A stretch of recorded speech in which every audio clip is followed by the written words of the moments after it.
జానారెడ్డితో CM భేటీపై పార్టీలో ప్రభుత్వంలో serious discussion నడుస్తోంది. జానారెడ్డికి ప్రభుత్వ సలహాదారు పదవి దక్కుతుందని చర్చ నడుస్తోంది. రీసెంట్ గా గాంధీ భవన్ లో మాట్లాడిన జానారెడ్డి తన సూచనలు తీసుకుంటే ఇస్తానని చెప్పారు. ఇవాళ జానారెడ్డికి ఇంటికి వెళ్లి మరి సీఎం భోజనం చేశారు. దాంతో జానారెడ్డికి కీలక పదవి ఇవ్వాలని రేవంత్ నిర్ణయించినట్టు తెలుస్తోంది.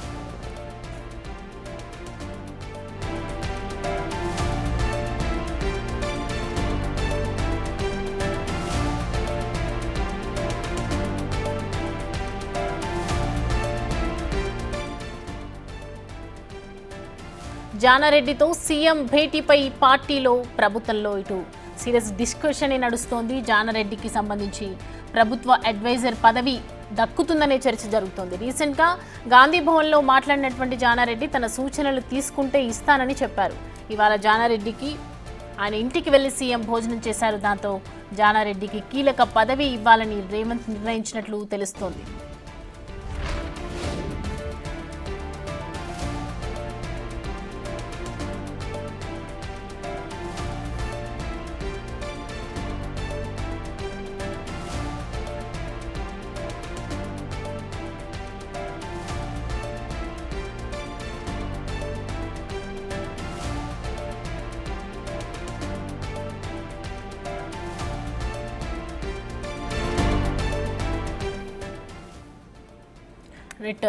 కాంగ్రెస్ లో సీనియర్ నేత జానారెడ్డి సీఎం భేటీ ఇవాళ జరిగిన నేపథ్యంలో పార్టీలో ఇటు ప్రభుత్వంలో కూడా సీరియస్ గానే డిస్కషన్ జరుగుతుందని చెప్పొచ్చు. జానారెడ్డికి ప్రభుత్వ సలహాదారుడిగా పదవి ఇస్తారేమో అన్న చర్చ జరుగుతోంది.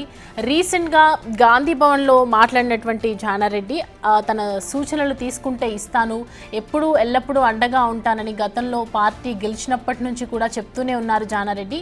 ఇవాళ మొత్తానికి జానారెడ్డి ఇంటికి వెళ్ళి సీఎం ఢిల్లీకి వెళ్లే పర్యటన నేపథ్యంలో ముందు భోజనం చేశారు ఇంటికి వెళ్ళి. దాంతో జానారెడ్డికి నిజంగానే కీలక పదవి ఇవ్వాలని నిర్ణయించినట్లుగా తెలుస్తూ ఉంది.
ముఖ్యమంత్రి ఢిల్లీ వెళ్లే నేపథ్యంలో మరి జానారెడ్డి సీఎం భేటీపై పార్టీలో డిస్కషన్ జరుగుతోంది.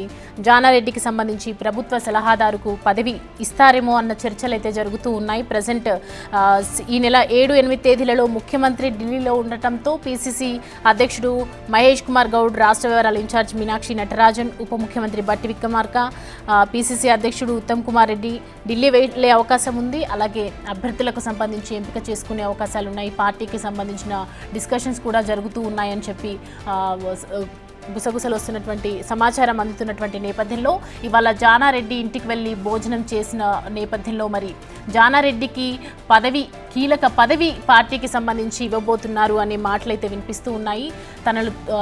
గతంలో కూడా రీసెంట్గా మనం గాంధీ భవన్లో మాట్లాడినప్పుడు జానారెడ్డి తన అడ్వైజర్స్ కూడా నేను పార్టీకి ఇస్తాను, ఎప్పుడు అండగా ఉంటానని ఆయన చెప్పారు. సో ఇవాళ మరి సీఎం జానారెడ్డి ఇంటికి భోజనం చేసి వెళ్లారు. సో ఈయనకి కీలక పదవి ఇవ్వాలనే ఆలోచనలో ఉన్నారు రేవంత్ అన్నట్లుగా తెలుస్తోంది. దీనికి సంబంధించి పూర్తి డీటెయిల్స్ మా ప్రతినిధి వాసు అందిస్తారు. వాసు, కీలక పదవి ఇవ్వబోతున్నారా జానారెడ్డికి సీఎం రేవంత్?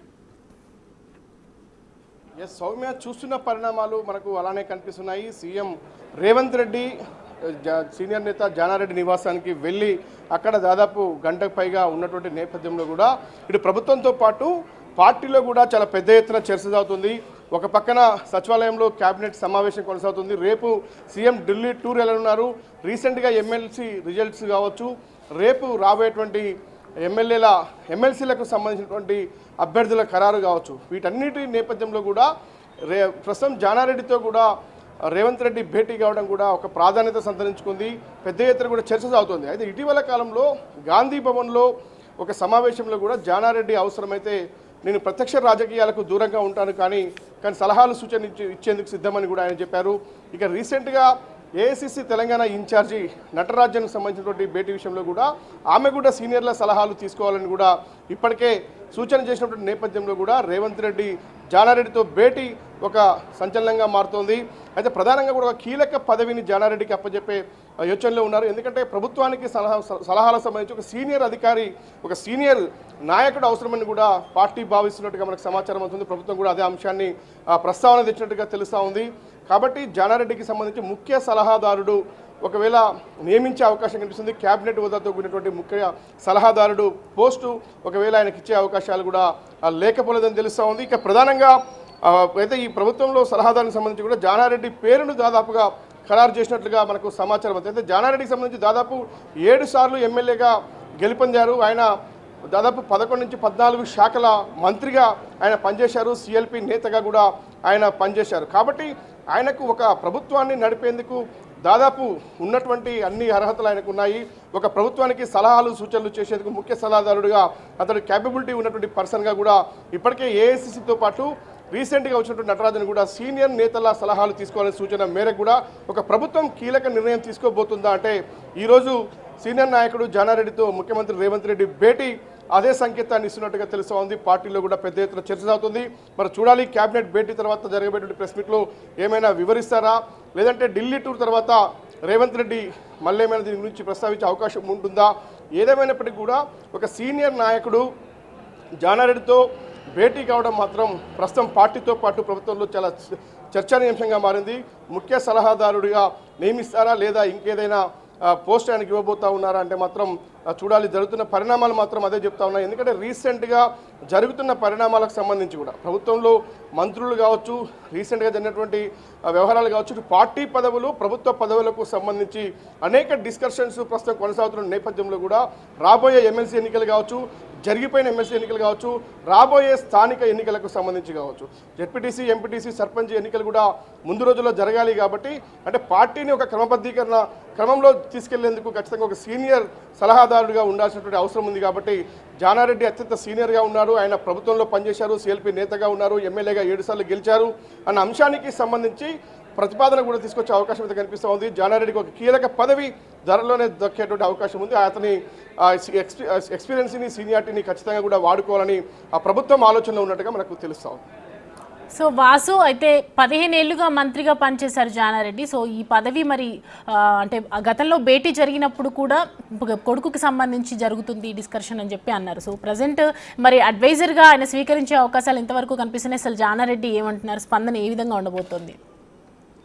రీసెంట్గా గాంధీ భవన్లో జరిగినటువంటి ఒక కార్యక్రమానికి సంబంధించి కూడా ఆయన మాట్లాడుతూ కూడా నేను ప్రత్యక్ష రాజకీయాలకు దూరంగా ఉంటాను కానీ సలహాలు ఇవ్వడానికి నేను సిద్ధంగా ఉన్నాను అన్నటువంటి వ్యాఖ్యలు జానారెడ్డి చేశాడు. అంటే ఖచ్చితంగా ఆయన ప్రభుత్వానికి సలహాదారుడిగానా లేదంటే పెద్ద మనిషిగా పార్టీకి సలహాదారుడిగానా అన్న అంశాన్ని పక్కన పెడితే ఇలా నేరుగా తన ముఖ్యమంత్రి హోదాలో కూడా ఆయన ఇంటికి వెళ్ళినటువంటి నేపథ్యం కనిపిస్తుంది. అది కూడా ఈరోజు క్యాబినెట్ మరి కాసేపట్లో జరగబోతుంది. క్యాబినెట్కు హాజరు కాబోతున్న నేపథ్యంలో జానారెడ్డి ఇంటికి వెళ్ళి అట్నుంచి నేరుగా ఆయన సచివాలయానికి చేరుకున్నాడు. కాబట్టి ఈ పరిణామాలన్నీ కూడా రేపు ఢిల్లీ టూర్ కూడా ఇప్పటికే ఫిక్స్ అయిన నేపథ్యం కనిపిస్తుంది. 2 రోజుల పాటు ఆయన ఢిల్లీలో ఉండబోతా ఉన్నారు ముఖ్యమంత్రి రేవంత్ రెడ్డికి సంబంధించి. కాబట్టి పూర్తి స్థాయిలో కూడా రకరకాల సమీకరణాలు ఆలోచనలు చూసినట్టయితే రీసెంట్గా నటరాజన్ వచ్చిన తర్వాత కూడా ఆమె ఇటీవల కాలంలో వరుసగా సమీక్షల్లో నిర్వహిస్తూ ఉంది. జానారెడ్డి కూడా ప్రత్యక్షంగా పాల్గొన్న పరిస్థితి కనిపిస్తూ ఉంది.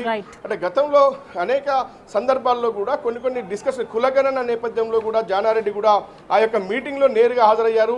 ఎస్ఎల్బీసీకి సంబంధించినటువంటి టెన్నల్ రెస్క్యూ ఆపరేషన్ కొనసాగుతున్న నేపథ్యంలో ఆయన కూడా అక్కడ మంత్రులతో పాటు రివ్యూలో పాల్గొన్నటువంటి పరిస్థితి కూడా మనం చూసాం. కాబట్టి జరుగుతున్నటువంటి పరిణామాలు, జరిగినటువంటి సంఘటనలు అన్నీ కూడా చూస్తూ ఉంటే జానారెడ్డికి కీలక ప్రాధాన్యత అయితే ప్రస్తుతం ప్రభుత్వం నుంచి లభిస్తున్నట్టుగా ఉంది. కానీ అతనికి ఒక హోదా స్థాయిలో మనం ఒక పదవి ఇచ్చినట్టయితే ఖచ్చితంగా కూడా అది ప్రభుత్వానికి మేలవుతుంది, పార్టీకి లాభం చేకూరుస్తుంది అన్నటువంటి ఒక డిస్కషన్ కొనసాగుతూ ఉంది. ఎందుకంటే ఇప్పటికే జానారెడ్డి ఇంట్లో సంబంధించి ఒక ఎంపీ ఉన్నాడు కొడుకుగా, ఎమ్మెల్యే కూడా ఒక కొడుకు ఉన్నాడు. కాబట్టి మరొక మూడో పదవి కూడా ఇస్తే ఎలా ఉంటుంది అనేటువంటి డిస్కషన్ కూడా ఉంది. కానీ ఏదైనప్పటికీ కూడా ప్రస్తుతం ఉన్నటువంటి పరిణామాల నేపథ్యంలో కాంగ్రెస్ పార్టీ అంటే ఒక క్రమబద్ధీకరణ క్రమంలో ప్రభుత్వం కానీ పార్టీ కానీ కొనసాగాలంటే ఒక సీనియర్ ముఖ్య నాయకుడి సలహాదారుడిగా ఉండడం బెటర్ అనేటువంటి ఆలోచనలో ప్రభుత్వం పాటు ప్రస్తుతం ఏఐసిసి పెద్దలు కూడా ఉన్నట్టుగా తెలుస్తూ ఉంది. కాబట్టి ఈ దశలోనే ఈ క్రమంలోనే రేవంత్ రెడ్డి జానారెడ్డిని కలిసినట్టుగా మనకైతే అందుతున్నటువంటి విశ్వసనీయ సమాచారం.